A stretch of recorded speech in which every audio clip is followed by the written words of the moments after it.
single existential threat to the world is climate change. We don't have a lot of time, and that's a fact. They're even recognizing, finally, everyone's recognizing America. This is my first video update from Nicosia, Cyprus on this Friday midday. Let's talk about some news on this Orthodox Christian Good Friday. That is why this parking lot is empty, because it is a holiday here in Cyprus. But we are going to talk about some news, and we're going to start things off with Brazilian President Lula da Silva's speech at the BRICS Bank in China, where the president of Brazil said, "Every evening I ask myself the question, why should all countries be tied to the dollar in trade? Why can't we do this in terms of our currencies? Who even decided that after the abandonment of the gold standard, the currency should be the dollar and not the yuan, real, or peso?" The BRICS nations are indeed going to be trading outside of the US dollar. This is huge news. This is the biggest news. This is the biggest news. Remember what the US did to Gaddafi, what the Obama White House and Hillary Clinton did to Gaddafi when he announced plans for African nations to trade in what he called the gold dinar. Well, Brazil, China, Russia, India, South Africa, BRICS, possibly Iran, possibly Tunisia, possibly Algeria, possibly Saudi Arabia, possibly Argentina. All of the BRICS nations and the BRICS hopefuls, well, they're not going to be as easy to destroy as the Obama White House destroyed Libya and murdered Gaddafi. So that is the statement from the Brazilian president. While we're on the subject of Saudi Arabia, Bloomberg wrote that U.S.-Saudi oil pact crumbles as Russia takes over. Bloomberg notes that the oil alliance between Saudi Arabia and Russia is capable of creating all sorts of problems for the U.S. economy and even for the election campaign of Joe Biden. Well, yes, it can cause a lot of trouble for Joe Biden if he is going to run for his election campaign. The last thing that Biden wants to see is the price of oil and the price of gas going up as Joe Biden seeks re-election. But Saudi Arabia is definitely moving away from the U.S., and they are moving away from the petrodollar. Saudi Arabia has actually become a peacemaker of the Middle East. In a strange twist, Saudi Arabia is now the peacemaker of the Middle East. They're working with Syria, with the Assad government, reestablishing diplomatic relations there. They're trying to get Syria back into the Arab League. They're working on a peace deal with Yemen. Of course, we know about the diplomatic rapprochement with Iran. So as Saudi Arabia moves away from the US dollar and US control, they're moving towards peace. Isn't that interesting? Very, very interesting. And so this is the problem that the Biden White House and the neocons have gotten themselves into. They've been, and they are, so focused on Project Ukraine and destroying Russia that the rest of the world has kind of moved on, slipped away from U.S. collective West control.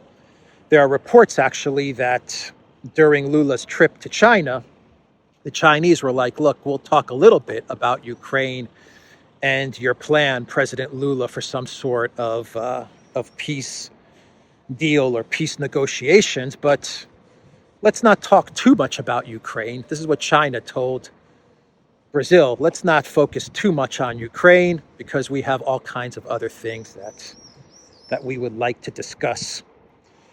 So as the Biden White House has been hyper-focused on Ukraine, the rest of the world, including Russia, are building this multipolar world order.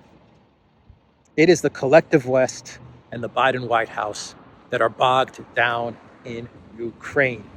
And it is destroying the USD. It is destroying the dollar. A very interesting turn of events. And one of the reasons that the world is moving away from the dollar is because of the sanctions and the asset seizures and the asset freezing and the kicking out of SWIFT. And the rest of the world outside of the collective West, they just kind of sat back and they said, you know, what they're doing to Russia today is what they will be doing to us tomorrow. And they said it's time to get out of the system. And they saw how Russia beat back the sanctions, shock and awe attack that was waged against it. And they got confident. The rest of the world said, look, Russia did it. Russia has shown us the way. BRICS can now create a different structure, a different architecture. This is our chance to finally move away from U.S. control and U.S. lecturing and U.S. hegemony and all of these things and move on to a new multipolar system. So it was the very sanctions, the economic shock and awe, the obsession with Ukraine that has boomeranged back and has led to the very rapid creation of this multipolar world order, of which BRICS is the foundation of this multipolar world order.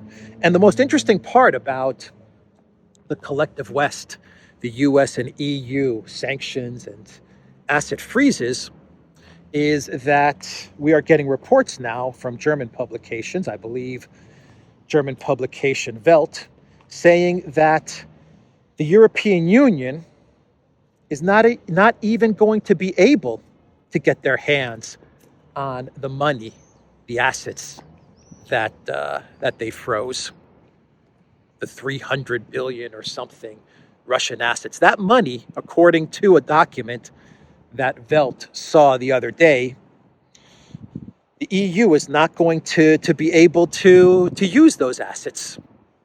And there's two reasons why the EU is not going to be able to use those assets, to get their hands on those assets. The first reason is a legal issue. The EU is coming to the understanding that if they steal those assets, remember Ursula von der Crazy, seize not freeze, remember that statement? Well, if they seize those assets, it's going to be the end of the EU financial system. It's going to completely collapse. And the second reason why they can't get their hands, they can't use that 300 billion in frozen assets, if it's even 300 billion, is because they don't know where this money is located. They don't know. They have no idea. They have no idea where this 300 billion in frozen assets is hiding.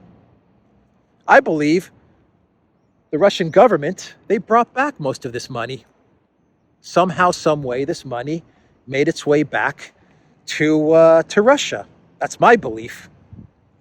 But according to this article, the EU is looking for this money and they can't quite find it. They know it's around 300 billion, but they can't find the actual cash. They can't find the actual money. And so if they can't find the money, they can't seize the money. And this is a big problem for the European Union. So isn't it interesting that the The European Union, the United States, the collective West, they destroyed their entire financial system, their entire dollar reserve currency, their euro currency. They're destroying all of it. They're razing it to the ground so that they can get their hands on 300 billion in Russian assets, of which they can't even find, and legally they have problems seizing. They've gone through all of this trouble, 11 sanctions packages from the European Union, kicking out of SWIFT, freezing assets, taking yachts, confiscating homes, closing down businesses, taking over football clubs like Chelsea. They've gone through all of this trouble, and it's destroyed their own, it's destroyed the trust in their financial system. It's led to de-dollarization. And at the end of the day, they can't even take the money. They can't even use the money. What a disaster. What a disaster.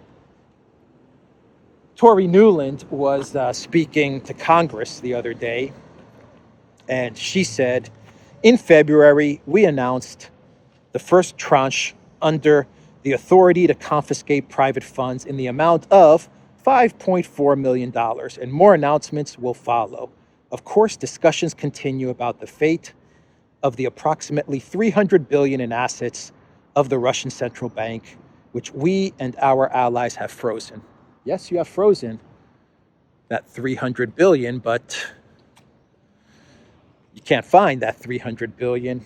And if you seize that 300 billion, well, you're going to have big legal issues there.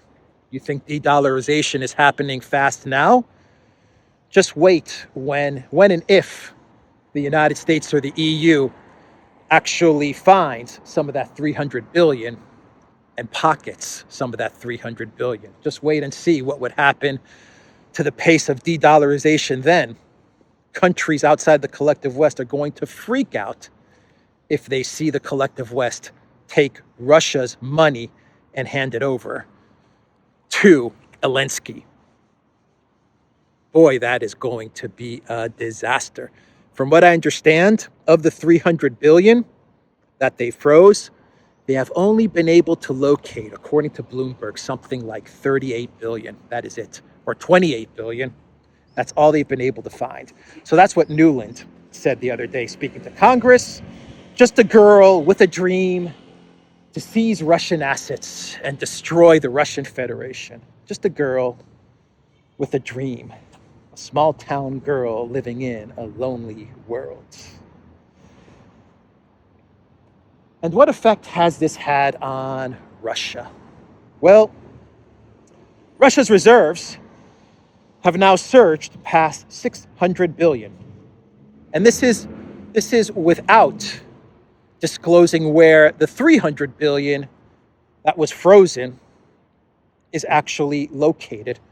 Keep in mind, this 300 billion may actually be in Russia, or let's say this 270 billion, because 30 billion, we know that they did get to 30 billion. So this 270 billion that remains frozen but can't be located may actually be in Russia, but just forget about that. Right now, Russia's reserves stand at 600 billion plus. The country's holdings jumped by nearly 7 billion in a week, official data shows. And here's the key line to this RT article. The Russian finance ministry said the country would be able to cope with the sanctions thanks to its abundant reserves. That's the key line to this article, talking about Russia's abundant reserves, is that a year plus into this conflict and this economic sanctions war, Russia has now amassed 600 billion in reserves, and it's more than enough for the Russian Federation to deal with any sanctions that the collective West can throw their way. And we know that after 11 sanctions packages from the European Union, and who knows how many from the US, that there really aren't many more sanctions that the collective West can throw at Russia. So what options do the neocons and the Biden White House have left? South America is slipping away.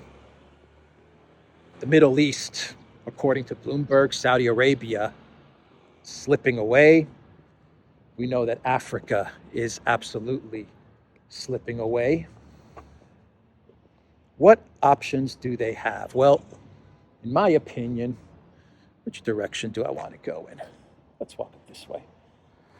In my opinion, the only option left for the neocons and the White House, because they have dug themselves such a big hole, is the only way to get out of that hole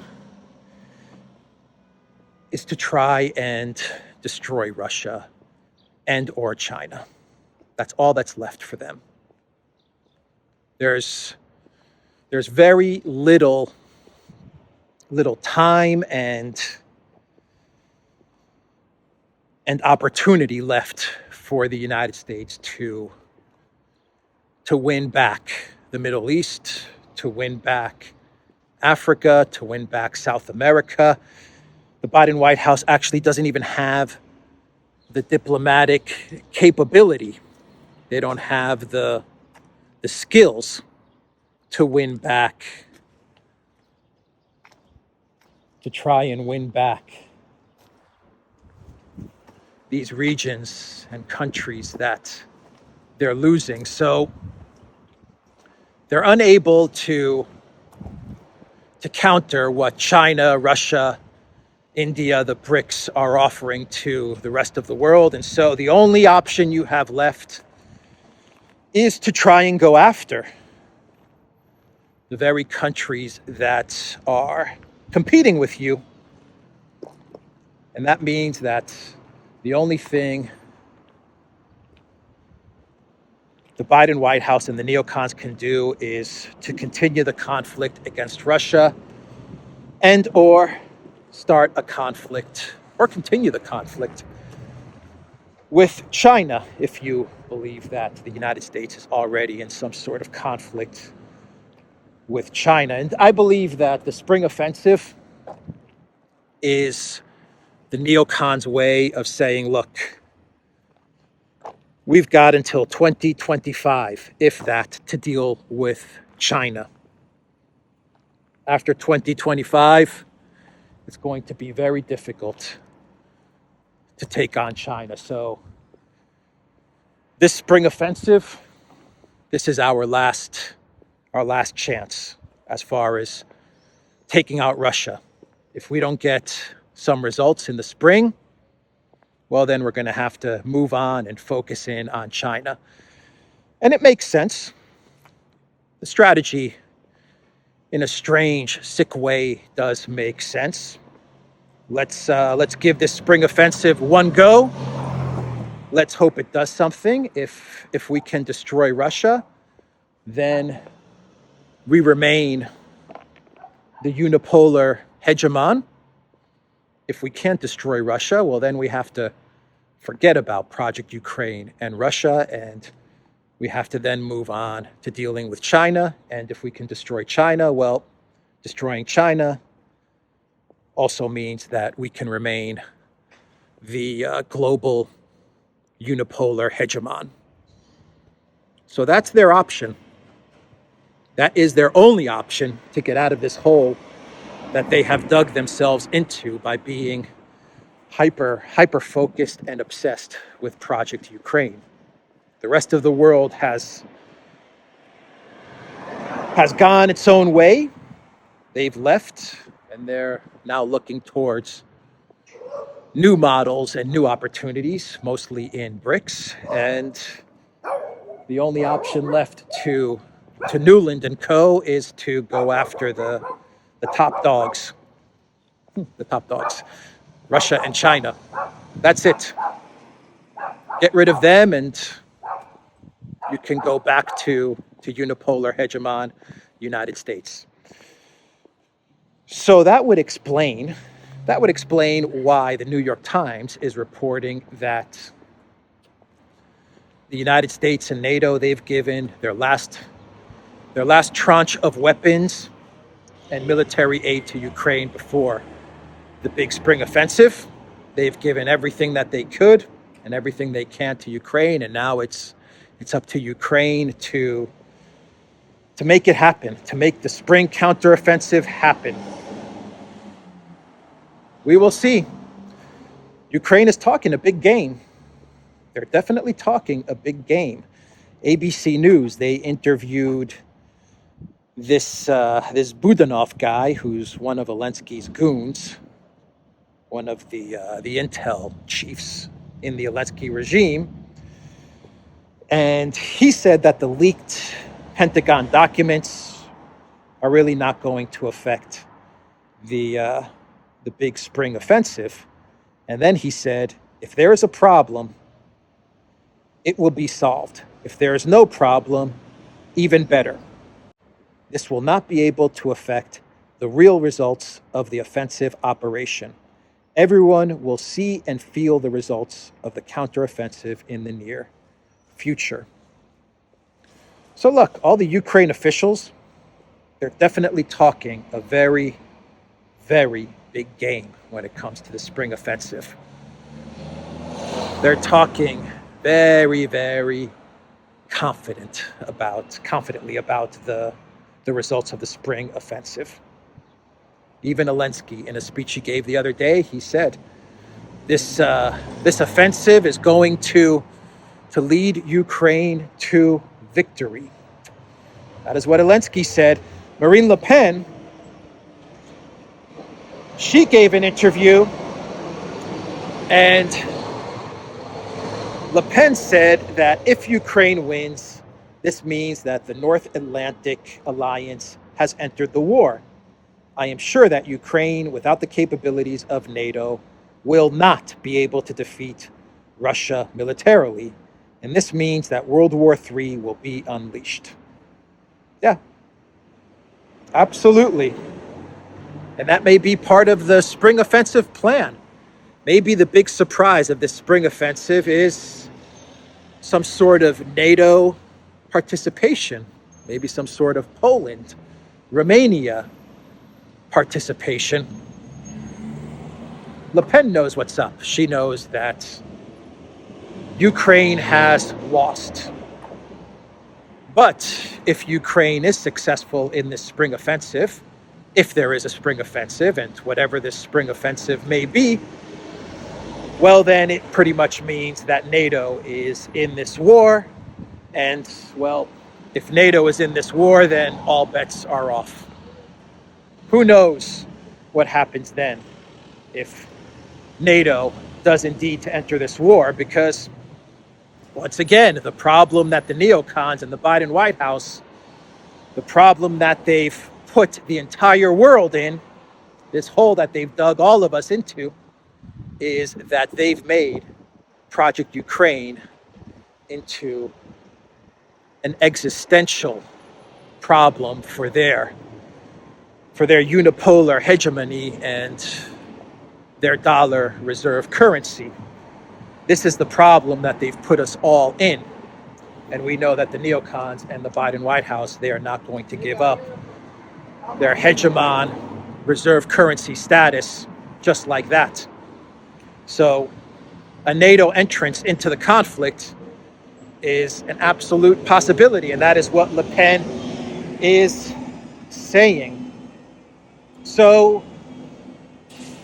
China, let's talk about China before we get into the big story on the document leaks. We have 360 degrees Annalena Baerbock traveling to China, and what she is going to do while she is in China is to tell the Chinese officials that whatever Macron told them last week is not true, is not how the EU feels about their relationship with China.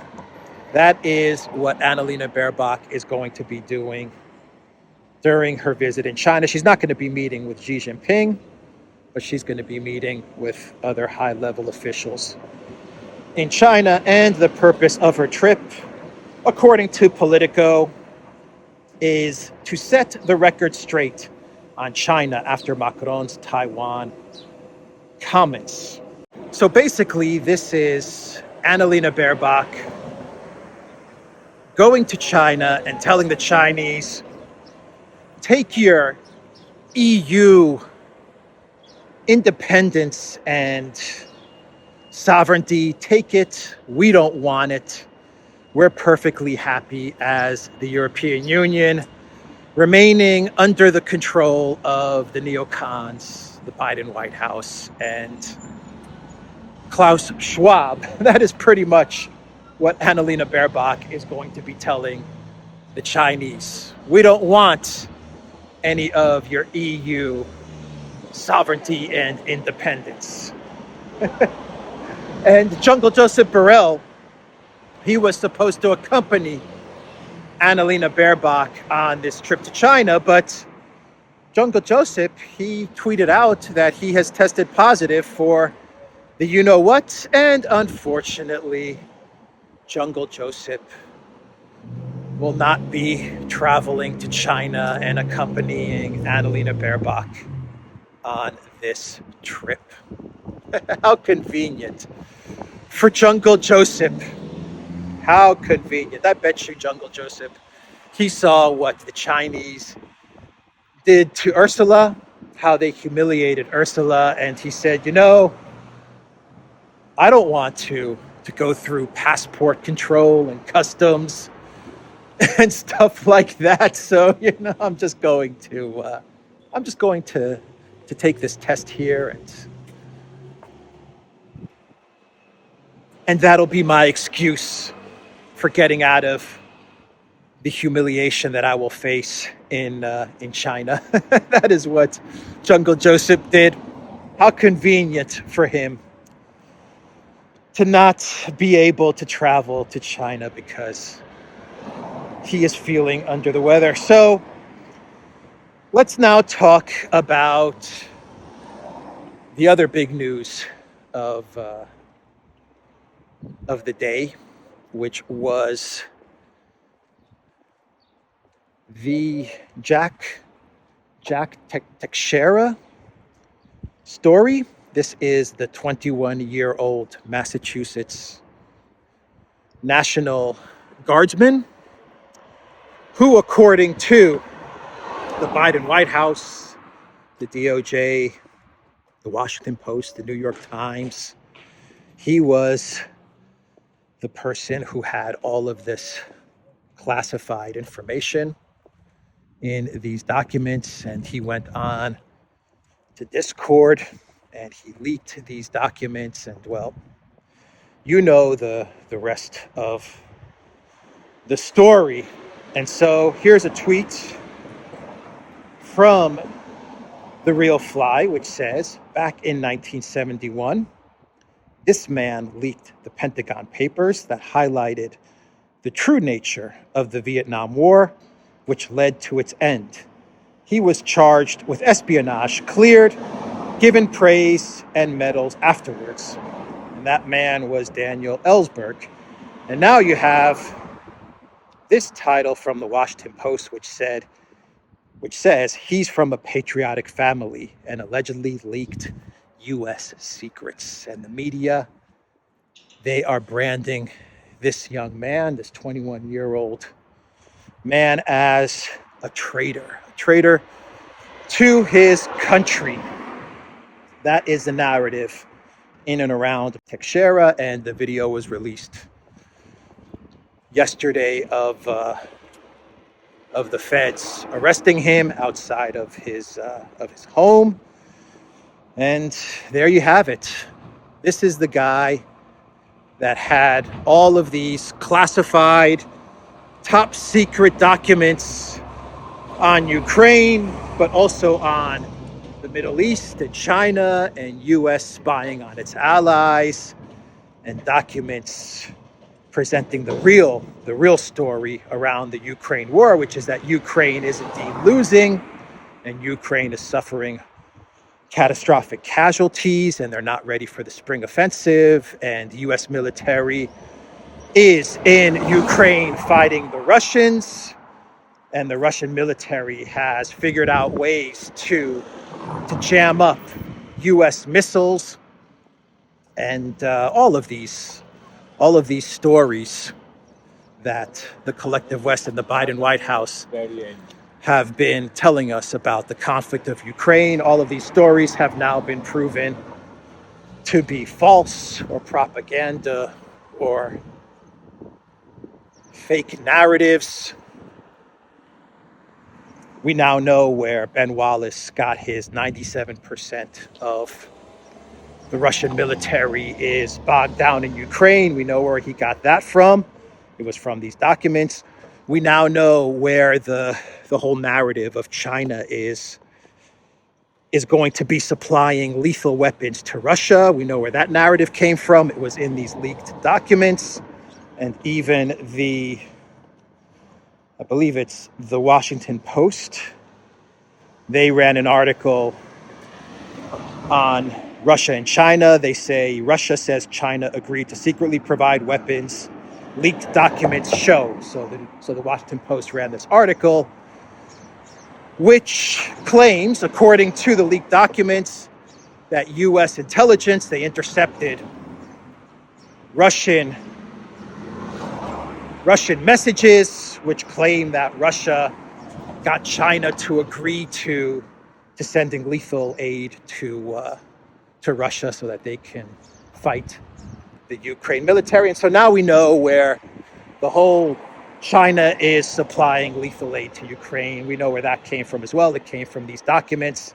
So basically all of the propaganda and fake news and misinformation and true information, because some of the information in these documents, some of the intel, I'm sure, is also accurate, while a lot of it is fake and just misinformation. A lot of it is probably information that Ukraine is feeding the Department of State and the Pentagon. So it's probably just a mixed bag of info, but we know where all of the narratives over the past few months have come from. They've come from these documents. Now, one thing has been bothering me in and around this document leak, and that is, why in God's name did the New York Times and the Washington Post report on these document leaks? Why did they break these stories? And I think we now know the answer to that question as well. And it is summed up in this tweet from Glenn Greenwald. Bellingcat, funded by the US security state and the EU, worked with the New York Times to do the FBI's work of finding the 21-year-old leaker of classified documents. They got him. This year's FBI Agent of the Year will be jointly awarded to the New York Times, the Washington Post, and Bellingcat. That is a tweet from Glenn Greenwald. And I believe that the reason the Biden White House, the deep state, the reason they got the New York Times and the Washington Post to break the story on the leaked documents and to report on it, is because their ultimate goal was to work with the New York Times and the Washington Post and eventually Bellingcat, so that those news organizations, those media organizations, could help them find this 21-year-old man, this young man. That was the purpose of getting the NYT and the WaPo to report on these stories. The media is not working to hold the government to account. They're not working to call out the lies and propaganda of the US government. They are actually now being subcontracted. they're being they're being they're being put to work by the U.S. government to help them catch the whistleblowers, to help them identify the people that are disclosing documents that reveal the U.S. government's lies and propaganda. That's what's happening here.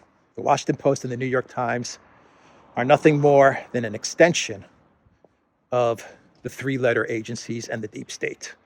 And what this whole thing, this whole document leak shows us is that the deep state will actually employ the Washington Post and the New York Times to work with them in hunting down the person or the people that decide to leak documents like this to the public, to tell the truth to the American public.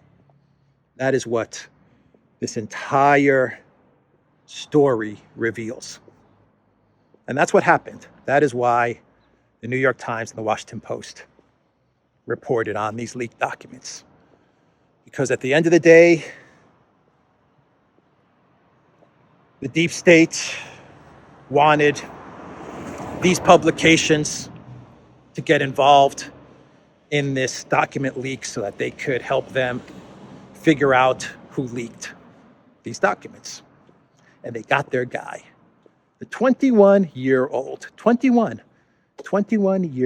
Massachusetts, I think Air Force National Guardsman. That's the leaker, everybody. Now, how in God's name did this 21-year-old get his hands on this information and these top secret documents?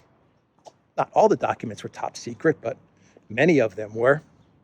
How did he get his hands on all of these documents connected to the Ukraine war and to NATO and spying on allies and all of these things? That's a good question. Anyway, let's finish this video off with the clown world. And for this clown world, we travel to Kiev, and we travel with Joe Manchin and country music star Brad Paisley. Country music star Brad Paisley. And they traveled to Kiev to meet with Zelensky. They presented Zelensky with West Virginia Mountaineers merch. That's what they gave Zelensky, some West Virginia University Mountaineers gear. Zelensky was very happy with his new gear. And Joe Manchin, he said this on his trip to Kiev. Senator Joe Manchin, he said, "I have never seen the United States of America in a more just war. Our purpose is to defend freedom and fight for democracy. And that's why we're supporting Ukraine every step of the way as they defend their country and their way of life." That is what Manchin stated on his trip to Kiev. That was his tweet. He has never seen a more just war than the war in Ukraine, of which the United States is not a part of. Keep that in mind. The United States is not fighting this war. They're not a part of this war, even though the documents show that U.S. troops are in Ukraine fighting the Russians, but they're not a part of this war. So that's Joe Manchin.